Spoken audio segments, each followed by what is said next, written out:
Nylon, nylon काय बेटा? धागा आहे. नायलॉन हा धागा आहे. ठीक आहे.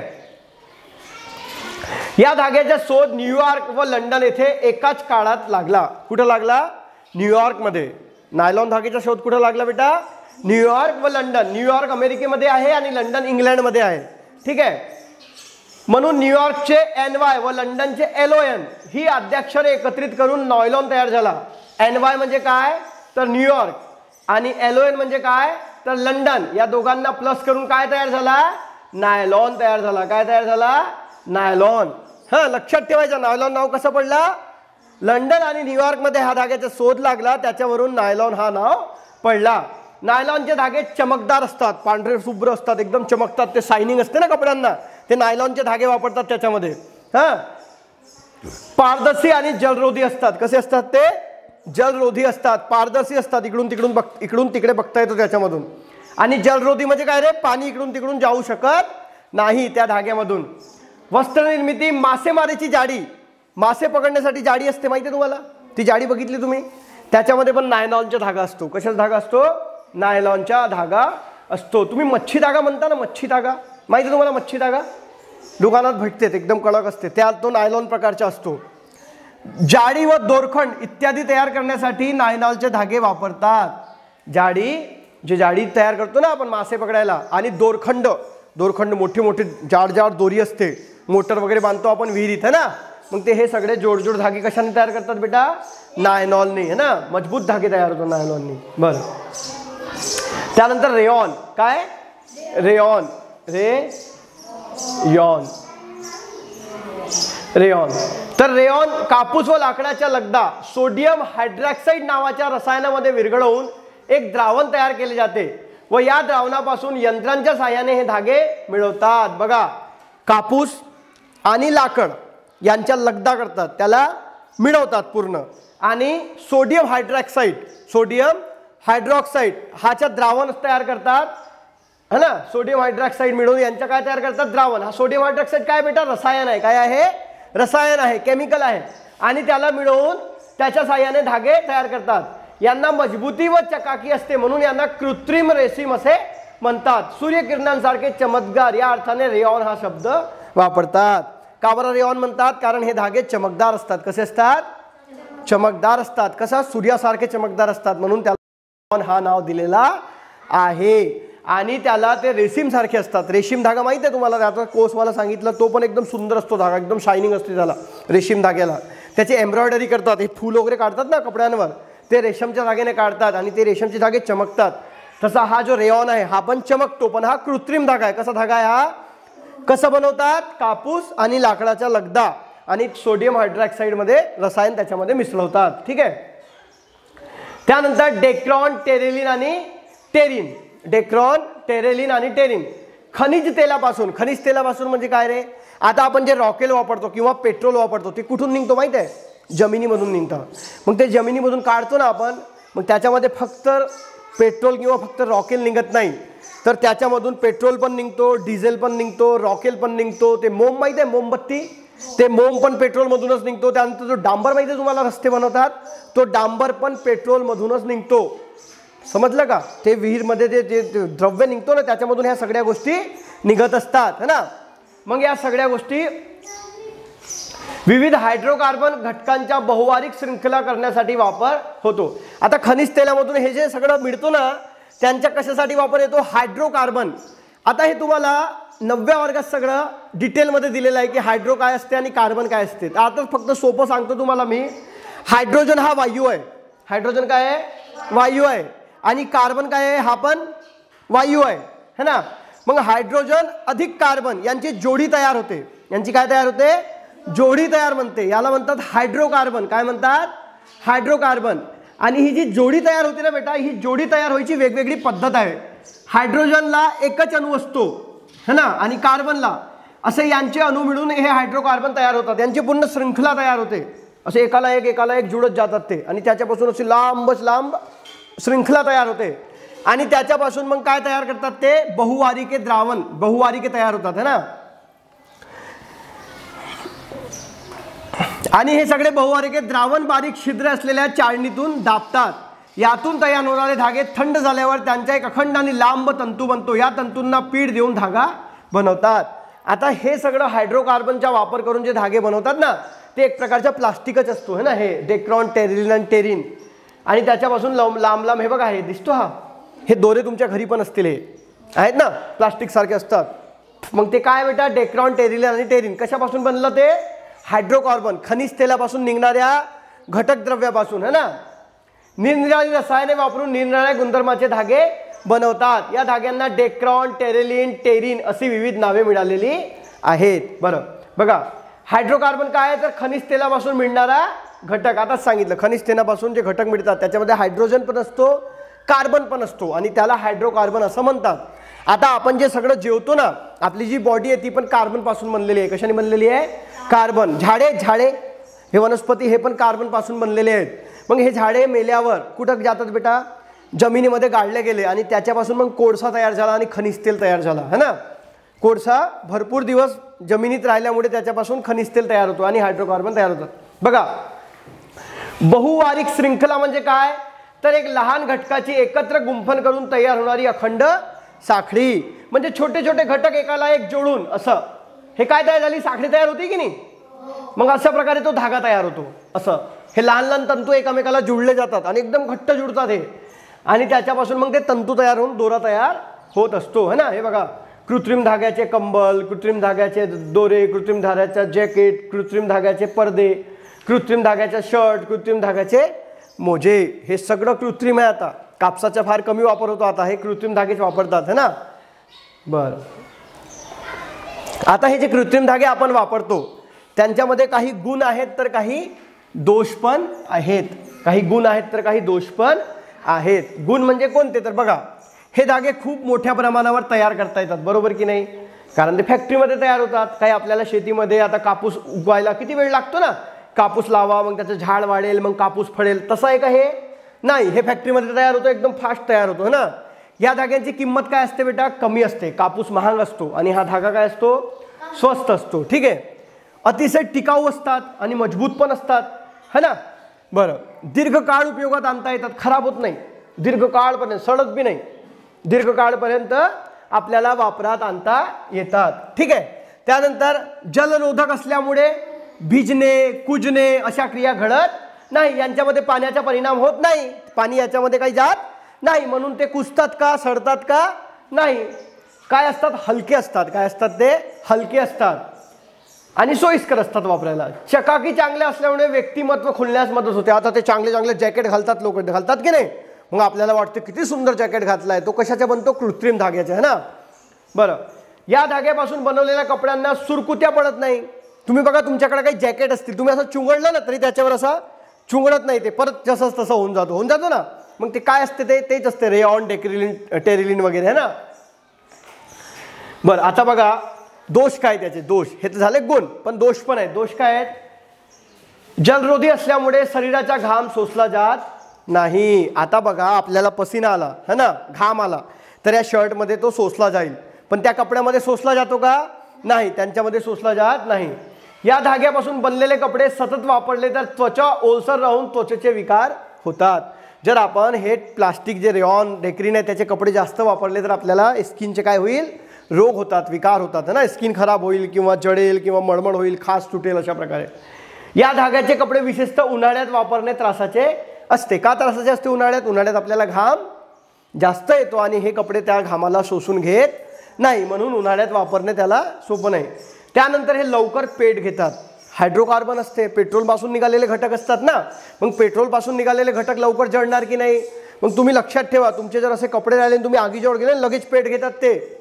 तुम्ही तुमच्या घरी जर असे कपडे असतील तुम्ही जाळून बघा, ते प्लास्टिक सारखे जळतात है ना, लवकर पेट घेतात. बरं, या धाग्यापासून बनलेल्या कपड्यांनी पेट घेतला तर ते त्वचेला चिकटून बसतात, कारण आता प्लास्टिकला जाळावाला कसं टपकतो ना, टपटप, आणि जर स्किनवर पडला तर जळून जाते, निघत बी नाही ते है ना. निघते का? लहानपणी लई खेळ केला आम्ही तसे, पन्नी जाळायचे आणि इकडून तिकडे न्यायचे मग, आणि ते पटपट आगीसोबत पडतो आणि ते हातावर पडलं की ते जळतो आणि ते निघत नाही है ना. धाग्यांचे सूक्ष्मजीवाद्वारे विघटन होत नाही. सर्वात इम्पॉर्टंट पॉईंट आहे हा, की याचे विघटन होत नाही. आता विघटन म्हणजे काय बेटा, तर विघटन म्हणजे काय होतो, आता बघा तुम्ही एक कापड घ्या, सुती कापड घ्या, त्याला तुम्ही इथं फेकून द्या किंवा जमिनीत गाडून द्या आणि त्याला 1 महिन्यानंतर बघा तो सडून जाईल, सडतो ना. पण तुम्ही आता हा नायलॉनचा कापड घ्या आणि त्याला जमिनीत टाका आणि 1 महिन्यानंतर बघा तो सडेल का, नाही, तो कुजत नाही. म्हणजे सूक्ष्मजीव या जमिनीमध्ये काय असतात बेटा, लहान लहान किडे असतात, जसं गांडूळ, गांडूळ पण सूक्ष्मजीव आहे. मग हे सूक्ष्मजीव काय करतात बेटा, यांना कुजवतात आणि कुजव्यानंतर त्याचं विघटन होतो. काय होतो, विघटन होतो. आपण मृदा शिकताना शिकलोय हे की सॉईलमध्ये, सॉईल जो असतो, मृदा असतो, त्याचे जैविक आणि अजैविक घटक असतात, सांगितलं ना तुम्हाला मी. मग हे जे जैविक घटक असतात ना, त्याच्यामध्ये सूक्ष्मजीव असतात, ते सूक्ष्मजीव काय करतात, त्याला कुजवतात, है ना. मग याचे दोष बघा, याच्या विघटन होत नाही म्हणून याच्यापासून प्रदूषण होतो. काय होतो, प्रदूषण. आता समजा तुमच्या शेतात पूर्ण प्लास्टिकच प्लास्टिक झालं तर शेती होईल का, तिथं नाही होणार. म्हणून हे धागे जेवढे चांगले आहेत तेवढे वाईट पण आहेत, हे जेवढे चांगले आहेत तेवढे वाईट पण आहेत. म्हणून कमी मात्रेमध्ये वापर करायला पाहिजे, नाहीतर आपली पृथ्वी पूर्ण नाश होऊन जाईल. आणि होतच आहे आता, पन्नी इकडे तिकडे, ते पन्नी सडत नाही, ते बॉटल प्लास्टिकच्या ते पण सडत नाही. भरपूर जनावरांच्या पोटात घुसलेले बेटा ते मासे खातात, बदक खातात, गिदळ खातात, गाय सुद्धा खाऊन घेते पन्नीला आणि गायचं ऑपरेशन करून ते सगळं काढावं लागतो. पन्नी पचेल का सांगा मला, तू आपण पन्नी खाल्ली तर पचेल का आपल्याला, ती कुजतच नाही ना, त्याचं विघटनच होत नाही. मग काय होईल, आपण मरून नाही जाणार का, तसं जनावरे मरत आहेत. म्हणून पन्नीचा पण वापर कसा करायचा, कमीत कमी, फार गरज असेल तरच पन्नी घ्यायची, नाही तर पन्नी घ्यायची, भाजी घ्यायला गेलं तर पिशवी घेऊन जायची, है ना. असं नाही की भाजी घ्यायला असंच चाललं जायचं, नाही, पिशवी घेऊनच जायचं, है ना, म्हणजे पन्नीचा वापर कमी होईल. ठीक आहे. बघा, निसर्ग वाचवण्यासाठी झाडे वाचवा, झाडे वाचवण्यासाठी कागद वाचवा, बरोबर की नाही, कारण कागद झाडापासून बनतो. कागदाचा वापर कसा करायचा, काटकसरीने आणि योग्य करायचा, पूर्ण वापर करायचा, है ना. पुनर्चक्रीकरण पण कागदाचा करता येतो. ठीक आहे. कृत्रिम धाग्याचे दोष लक्षात घेऊन योग्य प्रकारे वापरात आणले तर ते उपयुक्त ठरतात आणि नैसर्गिक साधन संपत्तीच्या वापराचं ताण कमी करतात. म्हणजे कसं बघा, आता कृत्रिम धागे आहेत ते जास्त काळ टिकतात की नाही. मग त्याचा वापर आपण व्यवस्थित केलं तर आपण कृत्रिम धाग्याचा वापर वर्षानुवर्ष करू शकतो, त्यामुळे आपला कापूस आणि बाकीचे धागे वाचतील की नाही. मग अशा प्रकारे जर आपण बरोबर वापर केला तर हे चांगलं आहे कृत्रिम धागा. नाही आपण जर भरपूर वापर केला तर ते खराब आहे, है ना. बरं, आपण काय शिकलो, आपल्या वापरात निसर्ग निर्मित व मानव निर्मित असे 2 प्रकारचे पदार्थ येतात, बरोबर. निसर्ग निर्मित पदार्थ हे जैविक किंवा अजैविक असतात, हे पण शिकलो आपण. निसर्ग निर्मित पदार्थ कसे असतात, जैविक असतात आणि अजैविक असतात. जैविक म्हणजे काय रे, निसर्ग निर्मित, कापूस, लोकर, है ना, चामडं, हे काय जैविक. आणि अजैविक म्हणजे काय, माती, वाळू, है ना, धातू, लोखंड, हे सगळं अजैविक पदार्थ आहेत. बरं, दुसरा आपण जैविक पदार्थाचे परत 2 भाग केलेले आहेत, कोणकोणते, वनस्पतीजन्य आणि प्राणीजन्य. बरं, त्यानंतर काय शिकलो आपण, हे पदार्थ रबर, कागद आणि कृत्रिम धागे कसे तयार होतात हे शिकलो आपण, है ना. बरं, आणि हे पदार्थ तयार करायला विशिष्ट पद्धती वापरल्या जातात, हे शिकलो आपण. रबर तयार करायला व्हल्कनायझेशन, कागद तयार करायला त्याच्या लगदा तयार करतात, ते शिकलो आपण, है ना. त्यानंतर आपण तो नायलॉनचा धागा शिकलो, है ना. त्यानंतर विज्ञान शिकताना आपण ते स्वतंत्र पडताळून पाहिले, पण इतरांचे काय, हे सर्व इतरांना माहीत आहे. प्रत्येक घटनेमागे विज्ञान आहे, हे प्रत्येकाला समजावून सांगणे गरजेचे आहे. म्हणून आपल्याला जे समजले ते सर्वांना सांगूया, समजावून देऊया, त्यानुसार वागूया. आता तुम्ही जे शिकले बेटा की प्लास्टिकचे धागे वापरतो आपण, ते जास्त प्रमाणात वापरले तर निसर्ग खराब होईल. मग आपलं काम काय आहे, आपण लोकांना, आपल्या घरच्या लोकांना सांगायला पाहिजे, है ना, की पन्नी कमी वापरा, हे धागे जास्त वापरू नका, किंवा मातीचा वापर पुनर्चक्रण करायचा असतो, सॉईलमध्ये शिकलो आपण. मग हे सगळं जे आपण शिकलो, विज्ञान काय असतो, हे आपलं काम काय, लोकांना. त्याच्यामध्ये तयार होणारे रबर रिकामी जागा पदार्थ आहे, काय पदार्थ आहे, कृत्रिम आहे की नैसर्गिक आहे, सांगा पटकन. कृत्रिम आहे ना बेटा, आपण तयार करतो ना त्याला, हा, मग कृत्रिम.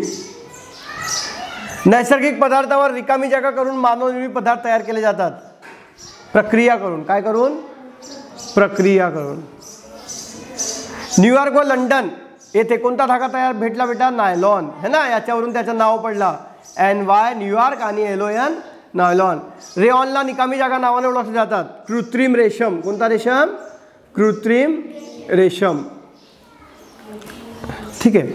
मानव निर्मित पदार्थाची गरज का निर्माण झाली, का निर्माण झाली मानव निर्मित पदार्थाची गरज, कारण लोकसंख्या वाढली, लोकांच्या गरजा वाढल्या आणि लोकांच्या गरजा वाढल्यावर ज्या वस्तू आपण शेतातून घेत होतो त्याला वेळ लागत होता आणि म्हणून कृत्रिम वस्तू या लवकर बनतात, म्हणून याची गरज निर्माण झाली.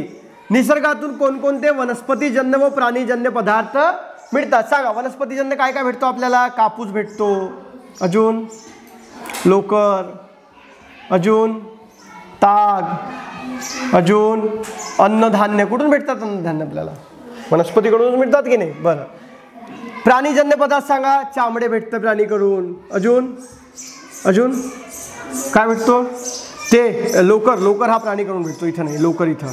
लोकर हा कोणाकडून भेटतो आपल्याला? प्राणीकडून. मेंढी असते ना, शीप, त्याच्यावरून ते काढतात लोकर, है ना? ठीक आहे. वल्कनायझेशन म्हणजे काय रे? काय लिहिणार? वल्कनायझेशन म्हणजे काय?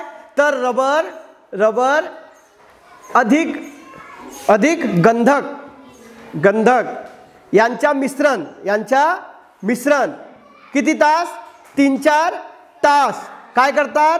तापवतात. काय करतात? तापवतात. यानी काय होतो? रबर कठीण, रबर काय होतो? कठीण होतो. आणि या पद्धतीला काय म्हणतात? तर वल्कनायझेशन म्हणतात. ठीक आहे. नैसर्गिकरित्या कोणत्या पदार्थापासून धागे मिळवतात? नैसर्गिकरित्या कापसापासून, है ना? कापूस पासून मिळवतात, रेशम पासून मिळवतात. ठीक आहे. बरं.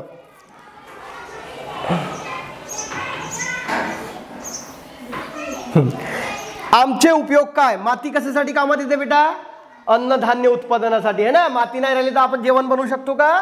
नाही. लाकूड कशासाठी येतो? कागद बनवण्यासाठी. जाळतो पण आपण, पण लाकूड जाळायला नाही पाहिजे, पण आपण जाळतो. ठीक आहे. नायलॉन कशासाठी कामात येतो? कापड बनवायला. कागद कशाला कामात येतो? लिहायला, वर्तमानपत्र छापायला, पुस्तक बनवायला, है ना? आणि रबर कशासाठी कामात येतो? तर टायर बनतात, भरपूर वस्तू बनतात रबरच्या, है ना? टायर बनतात, बो बनतात, रबर बँड बनतात, है ना? हे सगळं वापरात येतो. बरं. उन्हाळ्यात सुती कपडे वापरावेत का? कारण लिहायचं आहे. का वापरावेत? कारण नायलॉन आणि रेयॉनचे कपडे जलरोधी असतात, त्यामुळे ते आपला घाम शोषून घेत नाही. आणि सुती कपडे घाम शोषून घेतात, म्हणून उन्हाळ्यात सुती कपडे वापरावेत. पदार्थाचा वापर करण्यामध्ये काटकसर करावी. का करावी? कारण हे जे पदार्थ आपण तयार करतोय ते कसं तयार करतोय बेटा? नैसर्गिक रूपाने आपल्याला भेटलेले लाकूड आणि त्याच्यावर प्रक्रिया करून आपण हे कृत्रिम पदार्थ मिळवतो. आणि हे कृत्रिम पदार्थ निसर्गाला काय आहेत? घातक आहेत की नाही? कारण हे कुजत नाही, यांच्या विघटन होत नाही, म्हणून यांचा वापर कसा करायला पाहिजे? काटकसरीने करायला पाहिजे, है ना? कागद वाचवणे काळाची गरज आहे. सांगा काय आहे काळाची गरज कागद वाचवणे? कारण कागद हे झाडांच्या लगदापासून बनतात. मग जेवढा आपण कागद वापरू तेवढे जास्त झाडे तोडावे लागतील, म्हणून कागदचा वापर कमी प्रमाणात व्हायला पाहिजे. बरं. मानव निर्मित पदार्थांना जास्त मागणी काय बेटा? कारण मानव निर्मित पदार्थ हे एक तर भरपूर प्रमाणात अवेलेबल आहेत, बरोबर की नाही? त्यानंतर ते मजबूत असतात, बरोबर की नाही? त्यानंतर ते जास्त काळपर्यंत टिकतात, त्यानंतर ते स्वस्त असतात, है ना? आणि म्हणून त्याची मागणी काय आहे? जास्ती आहे. बरोबर. कुथित मृदा हा नैसर्गिक पदार्थ आहे. नैसर्गिक, बरोबर आहे. का? कारण जमिनीमध्ये पालापाचोळा जो पडतो झाडांच्या, कुथित मृदा हा नैसर्गिक पदार्थ आहे. का आहे? कारण जे पालापाचोळा पडतो जमिनीत, किंवा आपण घरी गोबर असतो, तणीस असते, ते आपण कुठे फेकतो? उरकड्यावर फेकतो की नाही? मग ते सगळं काय होतं बेटा? गांडूळ असतो ना, गांडूळ. तो गांडूळ काय करतो? त्याला कुजवतो आणि त्याच्यापासून ही मृदा तयार होते, म्हणून याला नैसर्गिक मृदा असं म्हणतात किंवा नैसर्गिक पदार्थ असं म्हणतात. लाख हा पदार्थ निसर्गातून कसा मिळवतात? याचा झाड असतो बेटा, हे तुम्ही माहिती काढायची. ठीक आहे. नेटवर बघायचं, तुमच्या सगळ्यांकडे मोबाईल आहे की लाख कसा बनतो. ठीक आहे. मोती हे रत्न कसं मिळवतात हे पण शोधा. तरी पण तुम्हाला सांगतो, मोती कसा मिळतो माहिती आहे का? ते शीप असते, माहिती आहे तुम्हाला? शीप. तुम्ही नदीमध्ये गेले का कधी? नाही गेले. ते कडक कडक असते, कॅल्शियम कार्बोनेट सारखं असं कडक असते, ते बंद असते, त्याला बंद केलं तर बंद असते, त्याला उघडलं, बघितलं का ते तुम्ही? असं शीप म्हणतो आम्ही. तुम्ही काय म्हणता त्याला? हां, त्याची काय बोल? कोडी. हां. मग ती जी असते ना शीप, त्याच्यामध्ये किडा असतो. काय असतो? किडा असतो. आणि तो किडा ते मोती बनवतो. ते पांढरे मोती असतात ना, ते शीपमध्ये बनतात. ते नैसर्गिक रूपाने तो किडा बनवतो, माणूस बनवू शकत नाही, फॅक्टरीमध्ये तयार होत नाही. ते शीप असतात ना, त्या शीपमध्ये तो मोती तयार होतो. ते मोती झाला, तो हिरव्या कलरचा पत्थर येतो, एक निळ्या कलरचा येतो, नीलम म्हणतात त्याला. हे सगळे पत्थर नैसर्गिक रूपाने ते किडे तयार करतात, आपण फॅक्टरीमध्ये तयार करू शकत नाही. फॅक्टरीमध्ये होतात ते ओरिजिनल नसतात, जे किडे तयार करतात ना ते एकदम ओरिजिनल असतात. हे मोती, हे रत्न आहे, ते काय रत्न, हे रत्न हिरे जवाहरात ते लई महाग पण असतात, कारण ते नैसर्गिक रूपाने तयार झालेले असतात है ना. बरं, ओके. अशा प्रकारे आपण पदार्थ आपल्या वापरातील हे शिकून घेतलं. आता पुढच्या लेक्चरमध्ये आपण पुढचा धडा शिकून घेऊ. धन्यवाद.